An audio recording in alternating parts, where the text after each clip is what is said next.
আমার মনে হয় যে পক্ষের যুক্তিটা হচ্ছে যে জাতীয় নির্বাচনের সাথে হয়ে গেলে একই খরচে একই দিনে হয়ে যাবে, আলাদা করে কোনো ক্যাম্পেইন করতে হচ্ছে না। বিপক্ষের যুক্তি হচ্ছে যে আমাদের ভোটারদের সাধারণ যে রিয়েলিটিতে তারা বাস করেন, তাদেরকে যেভাবে ভোট কেন্দ্রে পুল করতে হয়, সেই জায়গাতে অনেকগুলো উপকরণ থাকে যে আপনি ব্যক্তির জন্য পুল করতেছেন, দলের জন্য পুল করতেছেন, মার্কার জন্য পুল করতেছেন। সনদটা আসলে একটা ফান্ডামেন্টালি ডিফারেন্ট জিনিস। একটা আইডিয়া লেভেলে রাষ্ট্রকে তৈরি করার জায়গা, একটা আইডিয়া লেভেলে আপনি ওখানে পুল করতে পারবেন কিনা। সায়ন্ত ভাই যখন আপনার গণভোটের শতাংশগুলো বলছিল, উনি খুব দুষ্ট করে হাসতেছিলেন। এটার মানে হইল যে এই শতাংশগুলো কিভাবে তৈরি হয়েছে তার ইতিহাস যেমন আমরা জানি, এই 90+ ভোট যারা যারা ঐতিহাসিকভাবে ব্যালটে নিয়েছেন, সিলসপ্পর মেরেছেন, ট্রাক ভরে ভরে টাকা পয়সা ইউনিয়ন পরিষদের চেয়ারম্যান মেম্বারদেরকে দিয়েছেন, তাদের কাছ থেকে ফার্স্ট হ্যান্ড গল্প আমরা শুনেছি। এখন প্রশ্ন হচ্ছে ওগুলো জেনুইন ভোট ছিল কিনা, এই প্রশ্ন আপনি ভ্যালিডলি তুলতে পারবেন। এখন আমাদের জাতীয় নির্বাচনে প্রার্থীরা কোটি কোটি টাকা নগদ, বিকাশ, রকেট, ফুসপানি, বিরানি, অটো, ভ্যান গাড়ি মিলায়াও 70, 72, 75 নিতে পারে না। গণভোটের এমন কি ফজিলত ছিল যে এটা 90-এর পাহাড় ছায়রায় চলে গেছে। মানে আপনি যেখানে ঘরের ভিতরে টিলা বানাইতে পারেন না, গণভোট দিলে পরে এখানে হিমালয় হয়ে যায়। এখানে এমন কি জিনিস নাজিল হয়েছে। অতএব সেই জায়গাতে এই চ্যালেঞ্জের জায়গা আছে। শান্ত ভাই এটাও বলছেন, বড় দল যদি দুষ্টামি করে সেটা দলের নেতাকর্মীদেরকে বলে দিবে আর কি, জাস্ট চুপচাপ থাকেন আর কি। চুপচাপ থাকা মানে সে যদি দ্বিমত পোষণ করে, এই সিদ্ধান্ত যদি একমত না হয়, সে তো তার রাজনৈতিক প্রক্রিয়া আগাবে, সেটা মোকাবেলা করবে না। প্রশ্ন হচ্ছে তো একমত হলেই তো গণভোট হচ্ছে। অ্যাপারেন্টলি কাগজে পত্রে সবাই একমত হচ্ছে, ছবিতে একমত হচ্ছে, কিন্তু যদি তাকে মানে মনের একমত হয় নাই, মনে মনে মিল হয় নাই, সেই জায়গা থেকে যদি মানে প্রেশারের কারণে সে একমত হয়, দিন শেষে সে কিন্তু একটা পলিটিক্যাল রিভেঞ্জ নেওয়ার জায়গা আসবে। তখন অরিজিনালি সে যেটা বলেছিল, তখন সে জাতির কাছে বলতে পারবে, দেখেন আমরা তো আগেই বলেছিলাম ইলেকশনে যাই, ইলেকশনের পরে আমরা আস্তে ধীরে এগুলো সব করবো। তো এখন জনগণও তো সম্মতি দেয় নেই। ভোটার টার্ন আউট যদি পুয়ার হয়, নেগেটিভ ক্যাম্পেইন হয়, এবং বিএনপির মতো দল যদি এটার পিছনে পয়সা খরচ না করে, তার ইলেকশন ক্যাম্পেইনের মতো করে এটাকে ইম্পর্টেন্স সে না দেয়, ভোটার পুল করাটা খুব জেনুইনলি প্রবলেম্যাটিক হয়ে যাবে। কারণ বাংলাদেশে নিজের টাকায় আপনার জাতীয় দায়িত্ব হিসাবে ভোট দিতে আসবে এই ভোটারের সংখ্যা 15-20% বেশি না। অতএব এই রিয়েলিটিটা এখানে আছে, এখানে একটা পলিটিক্স আছে, গণভোটের রাজনীতি।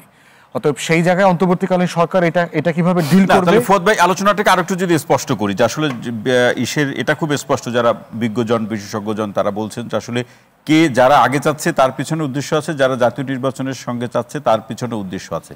এখন এই গণভোটের প্রসঙ্গ যদি নির্বাচনের আগে হয়, আমরা আলোচনার প্রেক্ষাপটে ধরি, সেক্ষেত্রে জনমত যদি প্রত্যাশিত মাত্রা মানে অর্জন করতে না পারে বা প্রত্যাশিত শতাংশ যদি না হয়, তখন কি হবে? যেহেতু বললাম যে আগে বেঞ্চমার্কটা ঠিক করতে হবে যে আমি একটা গণভোট আয়োজন করছি, গণভোটের লিগ্যাল ফ্রেমে কত শতাংশ ভোট কাস্ট হইলে পরে আমি ধরে নেব যে গণভোটটা লিগ্যাল হয়েছে, এটা বৈধ গণভোট হয়েছে। দ্বিতীয়ত হচ্ছে ওই কাস্টিং ভোটের কত শতাংশ পক্ষে আসলে পরে আমি ধরে নেব যে এটা পাশ হয়েছে। এখানে 2টা শতাংশের আলোচনা আছে। ধরেন গণভোট কাস্ট হইল 20%, তো 20%-এর 80% বলছে হ্যাঁ, ঠিক আছে হয়ে গেল, অধিকাংশ লোক বলছে, কিন্তু 80% লোক তো ভোট দিতে আসে নাই। তখন গণভোটের লিগ্যাল ম্যান্ডেট থাকবে কিনা, অতএব সেই কনসার্নটা আছে। ওই যে মনে না নিলেও মেনে নিতে হয়, বিএনপি কিন্তু এরকম একটা মাইনকা চিপার মধ্যে এখন আছে যে সে প্রচন্ড পাবলিক প্রেশারের কারণে অনেক কিছু মেনে নিচ্ছে, যে তার ইমেজ ধরে রাখার প্রশ্ন আসছে, সে এটা তার ফার্স্ট অপশন না, এটা তার ফার্স্ট ওপিনিয়ন না, তারপরে সে তার থার্ড ওপিনিয়নটাকে সে তার ইমেজের কারণে মেনে নিচ্ছে, সে স্যাক্রিফাইস করতেছে। কিন্তু সেই জায়গায় মনিয়াপা বলছেন যে পরিস্থিতির কারণে বিএনপিকে নিয়ে চাপিয়ে দেওয়া হচ্ছে, এরকম একটা প্রবণতা। এটা যদি সে ফিল করে, তখন সে কিন্তু এটা একটা পলিটিক্যালি রিভেঞ্জ নেওয়ার চেষ্টা করবে তাদের উপরে। তো এই জন্য প্রশ্ন হচ্ছে যে শুধু ফোর্স করে কাগজে মানায় নিলে হবে না, মন থেকেও মানায় নিতে হবে। তার মানে কি? হ্যাঁ, সে যে মন থেকে মানলো, এর পরিমাপটা কি? এটা পরিমাপ করবেন কিভাবে? ওইটা হচ্ছে ওইটা সাকিব ভাই যখন বসবে তখন উনি বুঝবেন আর কি। ওইটা আপনি তখন তো জিজ্ঞেস করলে বুঝবেন যে আসলে মন থেকে মেনে নিছে কিনা। ওইটা সাকিবের সাথে কথা বললে আপনি বুঝবেন। এখানে একটা সম্পূরক প্রশ্ন বলতে চাই। তারা যদি মনে করে, যারা আগে চায়, তারা এমনও মনে করতে পারে যে সরকার আমাদের পক্ষে আছে, সরকারের তো সেফ এক্সিট দরকার, এটা তারাই নিজেরাই এখন বলছে।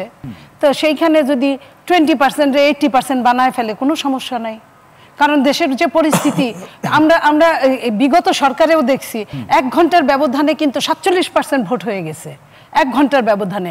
এটাও কিন্তু অবাক হওয়ার কিছু থাকবে না। বিএনপি আবারও, বিএনপি কেউ যে বললো না মাইনকে চিপায় পড়ছে, ফেলেছে, বিএনপি আবার মনে করবে যে আমি এটা নিয়ে কথা বলবো। এই যে ব্যারিস্টার সাহেব বলছে বিএনপি